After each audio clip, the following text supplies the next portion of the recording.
En este vídeo vamos a ver una de las últimas características de la arquitectura del Transformer. Aquí tenemos la arquitectura y hemos entendido prácticamente todos los componentes que hay aquí. Hemos entendido cómo funciona el Self-Attention con su Query Key Value utilizando la analogía de la búsqueda de un vídeo en YouTube. Vimos el Feed Forward, vimos el Cross Attention, donde cruzamos la atención entre la frase de origen del español y la frase que queremos traducir en el inglés. Hablamos también del multi-head o multicabeza, esa atención que tiene diferentes cabezas y se enfoca en diferentes características. Incluso vimos el masking para esconder las siguientes palabras y que el decodificador no hiciese trampa a la hora de traducir. Y pensamos que tenemos ya todo el trabajo hecho, por fin podemos volver a nuestra vida normal, volver a tener amigos y volver a tener una vida social y olvidar esta arquitectura. Pero vemos justo abajo que hay una cosita que pone Positional Encoding. No, bueno, tampoco es tan importante, dejémoslo de lado. Y es justo en ese momento en el que te empiezas a hacer la siguiente pregunta. Cuando trabajamos con redes neuronales recurrentes, sabemos la posición de la palabra porque cada neurona va haciendo su trabajo paso a paso. Primero empezamos por la primera palabra, continuamos con la segunda y finalizamos con la tercera. Y en cada paso estamos enviando información o memoria del paso anterior. Y por lo tanto tenemos muy clara cuáles son las posiciones dentro de mi frase. Pero en un Transformer hemos quitado las redes neuronales recurrentes o las neuronas recurrentes. Y por lo tanto hemos perdido toda la información de la posición de la palabra en esa frase. Y encima, recapitulando un poco cómo funciona el mecanismo de atención, pasamos los 3 vectores del embedding y nos devuelve 3 vectores de contexto. Y hacemos ese cálculo utilizando la matriz de Query Key Value multiplicando los vectores. Y de nuevo esa multiplicación de vectores no hubiese importado el orden de las palabras, hubiese dado exactamente el mismo resultado. Y lo que nos estamos dando cuenta es que en ningún momento le estamos indicando al Transformer cuál es la palabra que va en primer lugar, en segundo, tercero y así con el resto de palabras en una frase. Y aquí es donde entra en juego el Positional Encoding. ¿Cómo le pasamos la información de la posición al Transformer? Vamos a probar diferentes técnicas y veremos que no se ajustan exactamente a lo que queremos y veremos la final, que fue la que presentaron en el documento de investigación de Attention y el Solve Unit. La primera forma que podemos aplicar es, tenemos aquí el primer vector de la primera palabra, la segunda palabra y la tercera palabra. Soy de Málaga. Y a estos vectores hay que añadirle información sobre su posición. Pues una muy sencilla es, si estás en la posición 1, tenemos un vector con el mismo tamaño, todo valores 1, 2 y 3. Lo sumamos y se lo pasamos al Transformer. Y así puedes saber cuál de ellos está en qué posición. El problema con esta técnica es que, claro, para 2 o 3 palabras no pasa nada. Pero ¿qué pasa cuando trabajemos con 40, 50, 100, 200 palabras? El vector de posición es tan grande que al final acaba eclipsando y aplastando toda la información de la palabra o del vector del embedding. Y por lo tanto perdemos todo el valor de la palabra. Simplemente el Transformer sabrá que va a analizar la palabra que está en la posición 100, pero no sabe qué palabra es. Por lo tanto, esta técnica no es válida para lo que buscamos. Si le damos una pequeña vuelta de tuerca a la técnica que teníamos anteriormente, lo que podemos hacer es normalizar. Por ejemplo, tenemos 3 palabras y dividimos todo para que nos quede todo entre 0 y 1. Y aquí la verdad que tiene mucha mejor pinta y podría ser una buena técnica. El problema con esto, lo que vemos es que para una frase de 3 palabras, sus posiciones o su vector de posición es diferente para una frase de 4 palabras. Y esto pasaría con cualquier tipo de longitud de frase. Siempre tenemos vectores diferentes y por lo tanto el modelo se perdería y no sería capaz de entender bien la posición, ya que cada vez le pasamos un valor diferente. Lo que empezamos es a tener un poco más claro qué queremos que pueda efectuar nuestro Positional Encoding. Y realmente lo que queremos es un valor único para cada posición, así no confundir la posición 3 con la 300, por ejemplo. La distancia entre 2 posiciones debe ser consistente, justo el problema que tenemos en el caso anterior, que por eso hemos desechado esa técnica. Y nuestro modelo debe generalizar a oraciones más largas sin ningún esfuerzo. Sus valores deben de ser acotados. Aquí lo que estamos apuntando es al primer problema que hemos visto con la posición, por ejemplo, 100 y su vector de 100, 100, 100. Y por último, debe de ser determinista. Y realmente todo esto es muy fácil de acotar y de realizar con la siguiente función. Y sí, parece muy complicada, parece que son muchos números, pues la verdad que es una fórmula bastante sencilla de entender y es lo que vamos a hacer a continuación.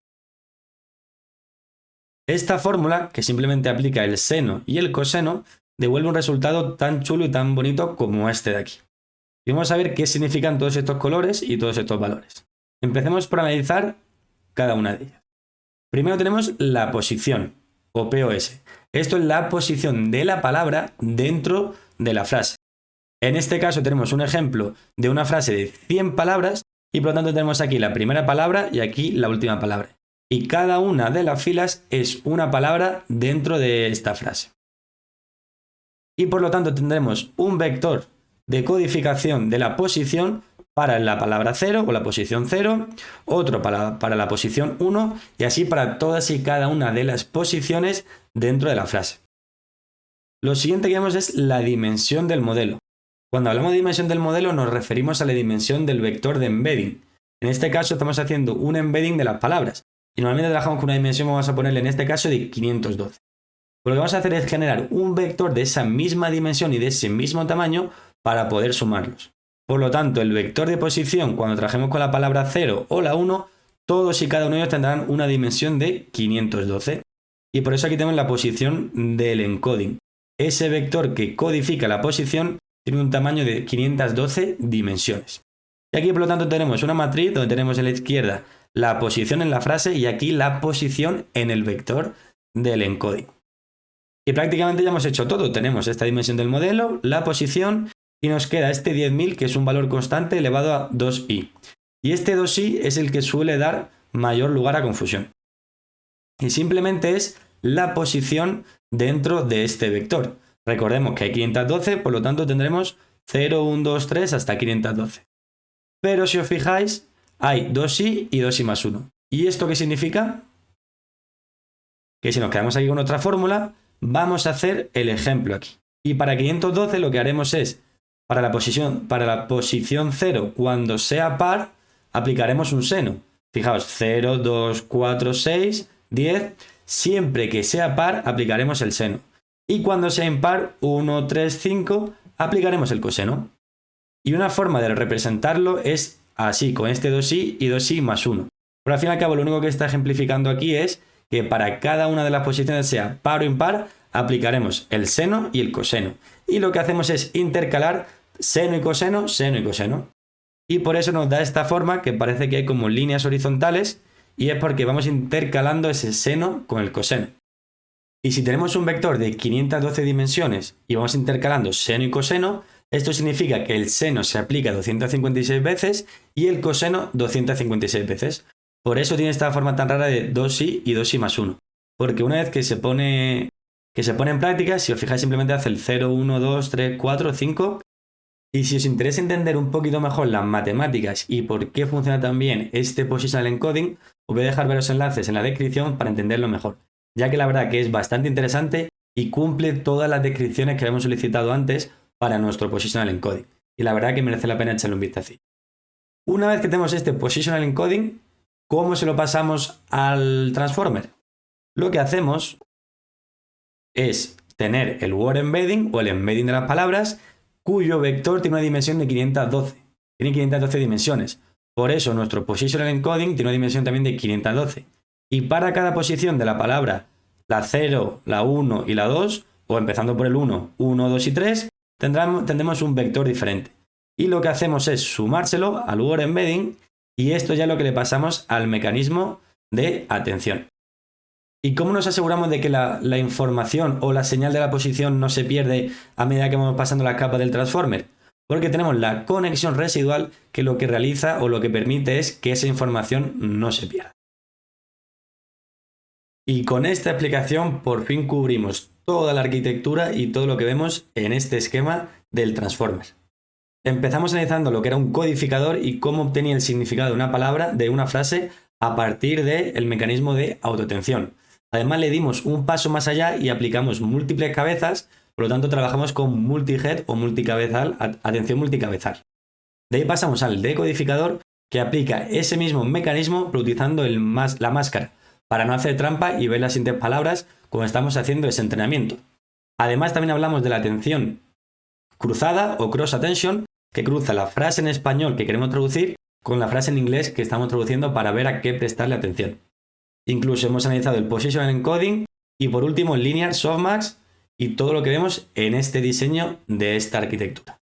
Y ahora ha llegado el momento de ponernos el pin y decir que hemos entendido toda la arquitectura, los diferentes componentes y su funcionalidad, y por lo tanto Optimus Prime ahora es nuestro coleguita.